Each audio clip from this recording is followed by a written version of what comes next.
తాకట్టులో ఉన్న బంగారాన్ని విడిపించి ఆ రోజు ఆన్లైన్ ధరకే కొంటుంది కొమ్మూరి గోల్డ్. నమస్కారం, సుమన్ టీవీకి స్వాగతం. నేను గీతాంజలి. కాంచీపురంలో జూలై 31వ తారీఖు, ఆగస్టు 1, అలాగే ఆగస్టు 2వ తారీఖు, మొత్తంగా ఈ 3 రోజుల పాటు కోటి ప్రత్యంగిర మహాయాగం జరగబోతోందండి. శ్రీ విద్యా జ్ఞానపీఠం పీఠాధిపతులు గురువర్యులు శ్రీ గురు కరుణామయ్య గారి ఆధ్వర్యంలో ఈ కార్యక్రమం జరుగుతుంది. ఉచితంగా అందరూ పాల్గొనవచ్చు. సాధారణంగా మన ఇళ్లల్లో ఇలాంటివి చేసుకోవటం కష్టం అండి. గురువుల ఆధ్వర్యాల్లో కొన్ని పీఠాలలో ఇలా జరిగేటువంటి కార్యక్రమాల్లో మనం పాల్గొనడం అనేది నిజంగా మన జన్మల సుకృతం. ఇది ఇటువంటి అవకాశం మనకి త్వరలో రాబోతోంది. మరి ఆ కార్యక్రమాన్ని నిర్వహిస్తున్నటువంటి గురువర్యులు గురు కరుణామయ్య గారు ప్రస్తుతం మనతో పాటు ఉన్నారు. వారితో మాట్లాడి ఎవరెవరు రావచ్చు, అసలు ఎందుకు చేస్తున్నారు, కోటి ప్రత్యంగిర అంటే అసలు అద్భుతమైన విషయం అది, ఎందుకు ఈ సంకల్పం చేశారు, ఈ వివరాలన్నీ గురువు గారి మాటల్లో విని తెలుసుకుందాం. గురుగారు నమస్కారం అండి. నమస్కారం. గురుగారు, వారాహి అమ్మవారి నవరాత్రులన్నీ పూజ చేసుకున్న తర్వాత ఆఖరి రోజు 10వ రోజు కూడా చక్కగా పూజ చేసుకుని 11వ రోజు నుంచి ఇంకా అమ్మవారి ఇంట్లో ఉండొచ్చో ఉండకూడదో, ఉగ్రదేవత కదా ఎంతైనా, తీసుకువెళ్ళి దేవాలయం దగ్గర పెట్టేద్దామని ఇలా చాలా మంది ఆ ఫోటోలు, ఆ చిన్ని విగ్రహాలు ఏవైతే ఉంటాయో అవి తీసుకెళ్లి గుళ్ళ దగ్గర పెట్టేస్తూ ఉన్నారండి. ఇలా చేయొచ్చా? చేయటం ఎంతవరకు సమంజసం? అసలు ఇంట్లో ఉండొచ్చా ఫోటో? అంటే ఎక్కడ పెట్టుకోవాలి? పూజా మందిరంలో కాకపోయినా ఇలా హాల్లో కానీ, లేకపోతే అందరి చూసే చోట ఇలా ఎక్కడైనా పెట్టుకోవచ్చా అసలు వారాహి అమ్మవారి ఫోటో? మంచి ప్రశ్న అడిగారు. విశేష దినాలు ఉన్నాయి. ఇప్పుడు గణపతి నవరాత్రులు వస్తాయి. ఆ 9 రోజులు హీరో ఎవరు? గణపతి. ఆయనకి విశేషంగా పూజ చేస్తాం. అప్పుడు చేసిన ఉండ్రాళ్ళు అన్ని రోజు చేయం కదా. మరి గణపతిని ఎందుకు బయట పెట్టలేదు? రోజు చేయాలేమో అని గణపతిని ఉంచుకుంటాం.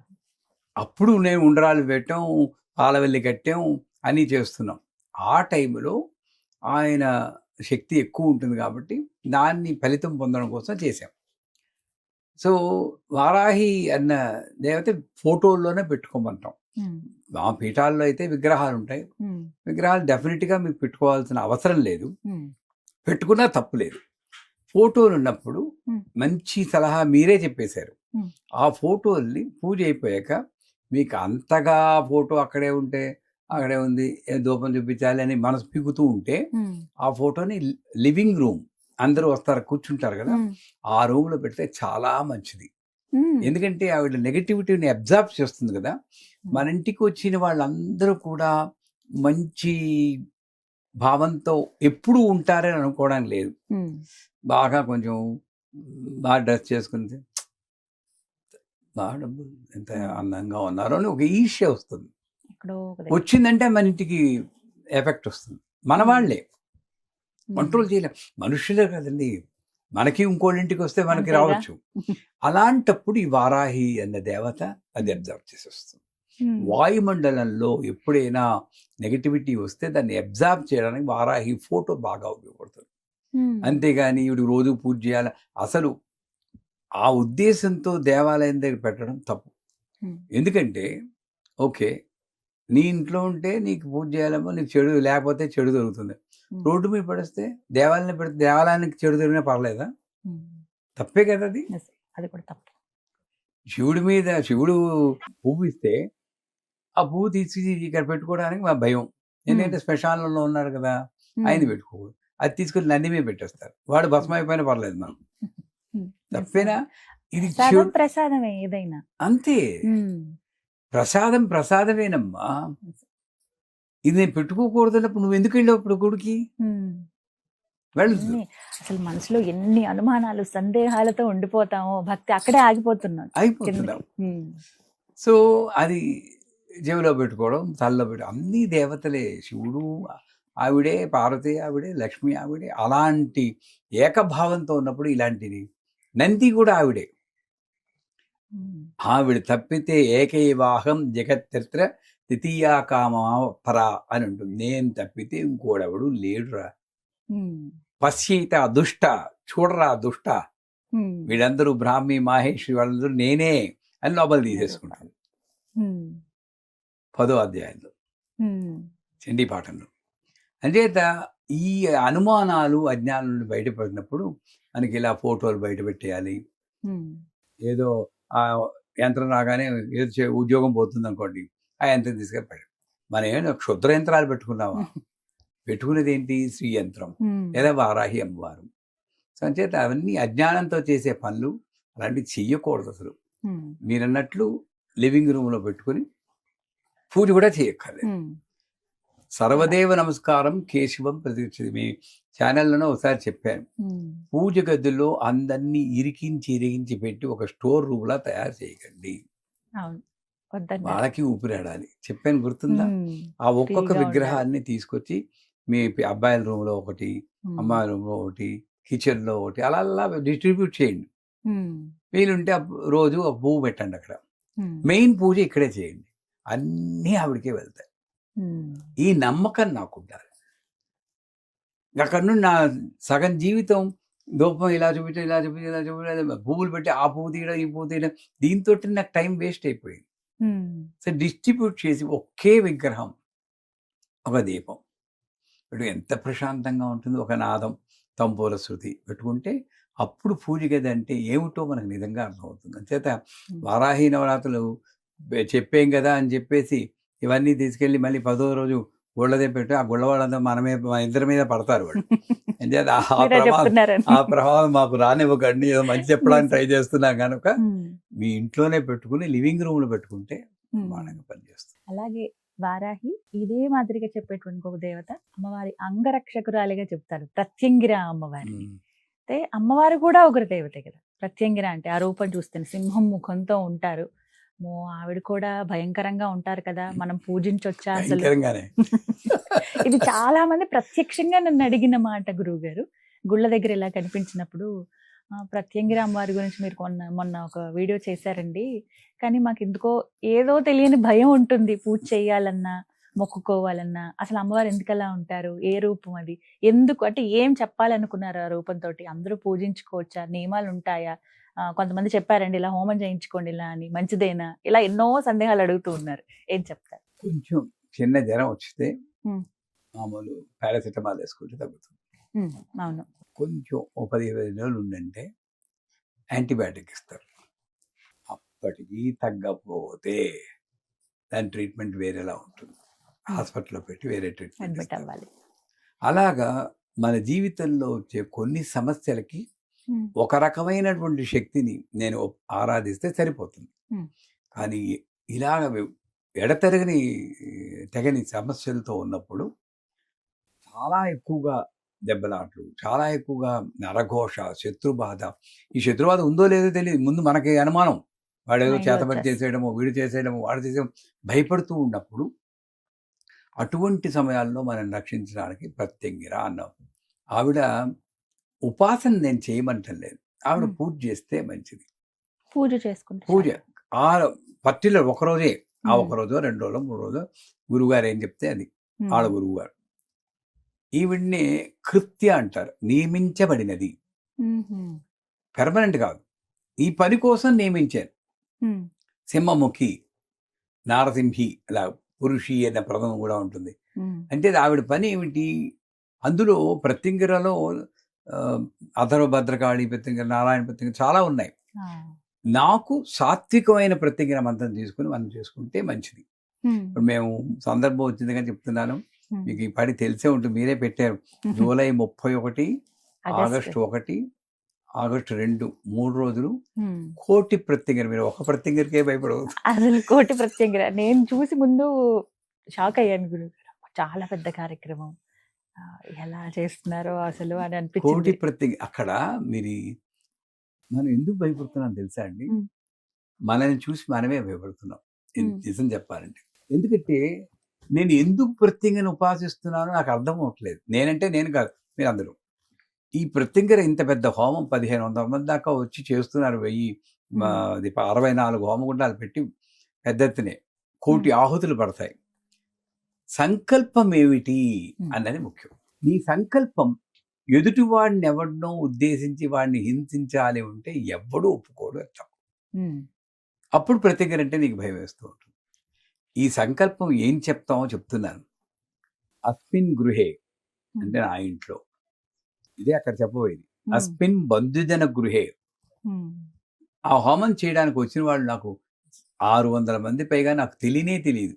ఈ 1500 మందిలో 600 మంది బయట లలితా సహస్రనామ గ్రూపులు వాళ్ళు, విజయవాడ నుండి, రాజమండ్రి నుండి, బెంగళూరు నుండి గ్రూపులుగా వస్తున్నారు. వాళ్ళని తెలియదు, వాళ్ళందరూ నా బంధువులు. అస్మిన్ బంధుజన గృహే అస్మిన్ శ్రీ గురు. నేను నా శిష్యులు కాదు, అమృతానంద నాథ సరస్వతి వారు, తర్వాత మిగతా వాళ్ళు గురువులు ఉంటారు, వాళ్ళు శ్రీ గురువులు, వాళ్ళ గురువు. అస్మిన్ శ్రీ గురు సమస్త శిష్య కోటి గణ గృహే కలిపేసుకున్నాం. సర్వేషాం అన్ని చోట్ల, ఇక్కడే కాదు, పాలస్తీనాలోను, గాజాలోను, ప్రపంచంలో ఎక్కడున్నా సర్వదోష పరిహారార్థం.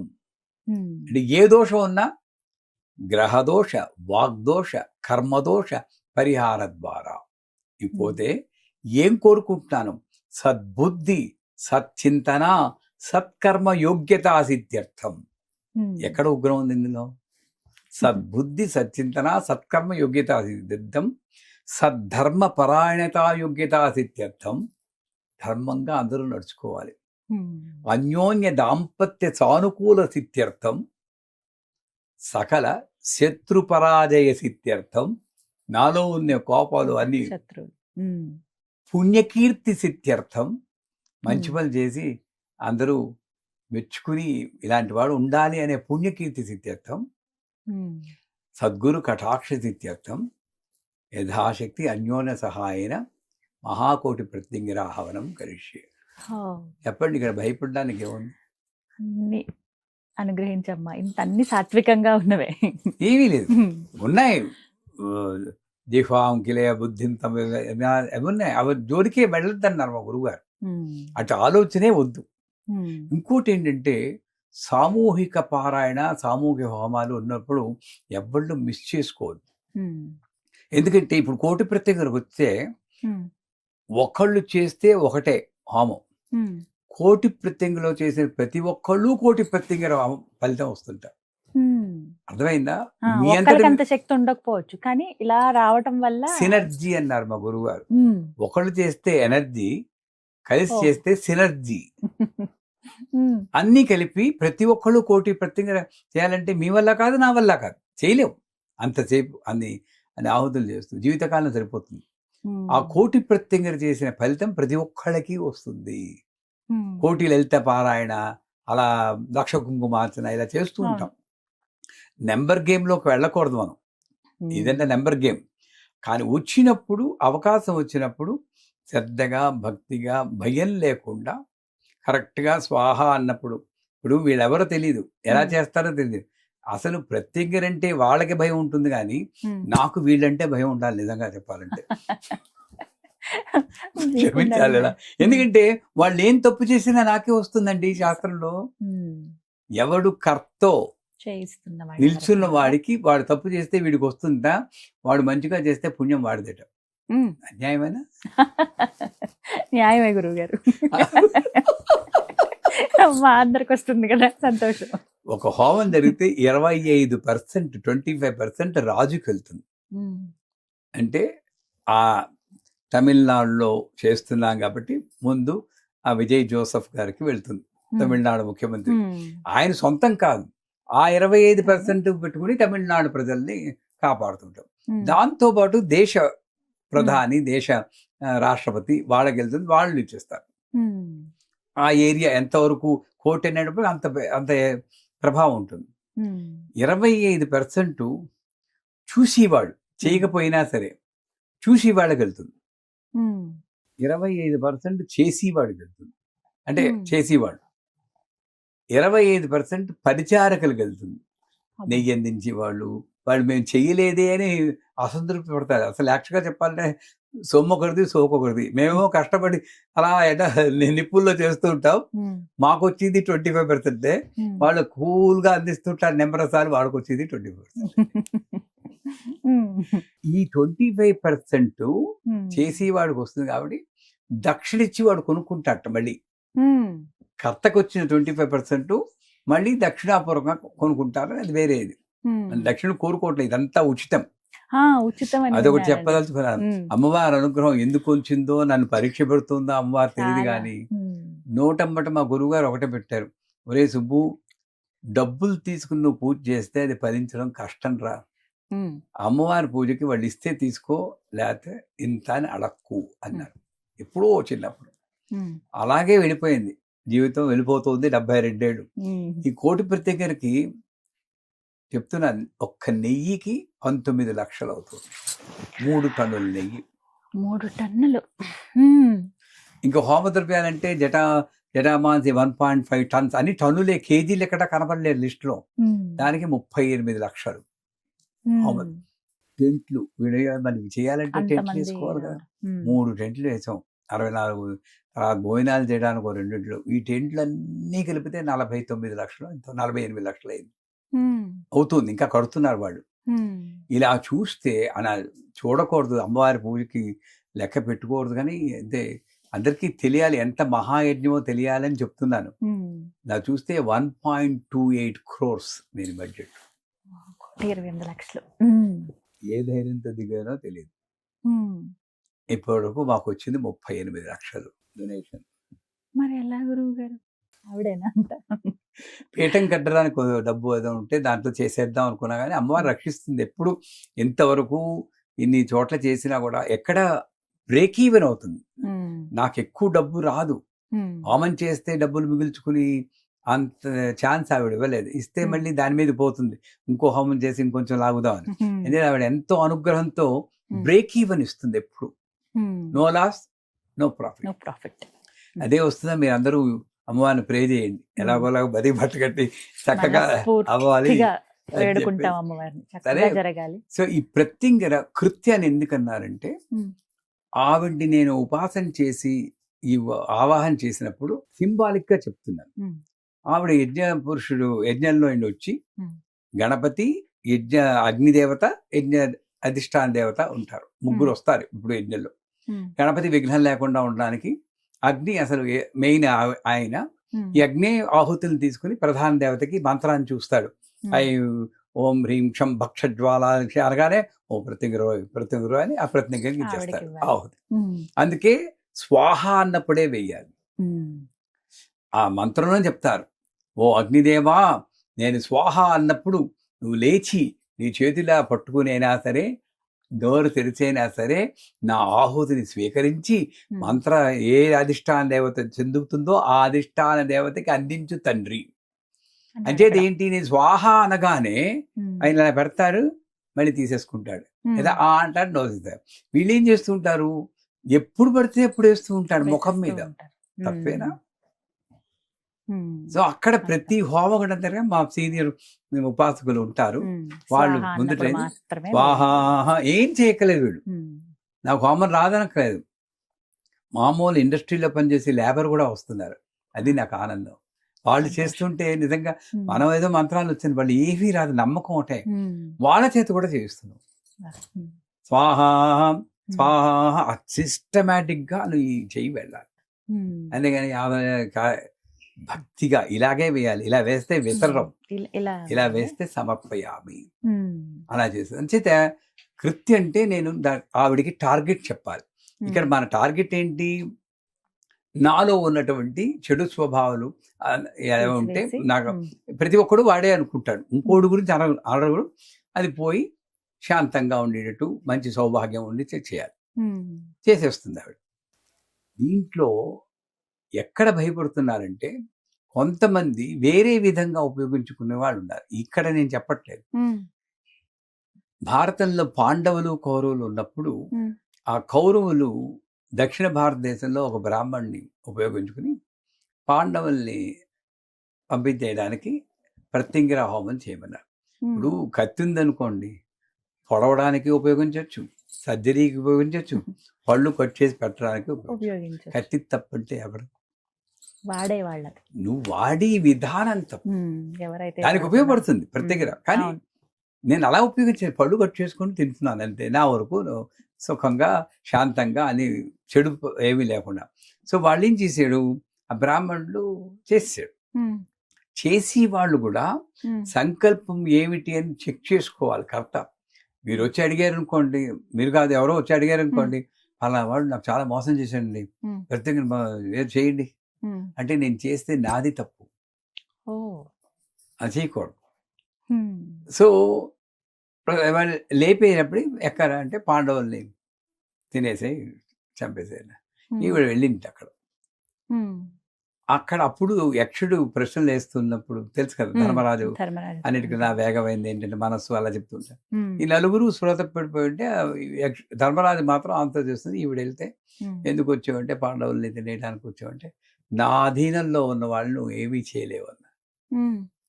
నేనేం చేయను, ఏదో ఒకటి చేయాలి కదా. అల్లావుద్దీన్ అబ్బుద్దీన్ అంటారు చూడండి, ఏం చేయను అలా ఉంటుంది ఆ శక్తి. చాలా ఓవర్ హైపర్ యాక్టివ్, ఉగ్రరూపం అన్నాను నేను, వెరీ యాక్టివ్. అంటే నేను తప్పుగా పంపించిన వాడిని తినేసేయను, బ్రాహ్మణుడు వెళ్ళిపోతాడు.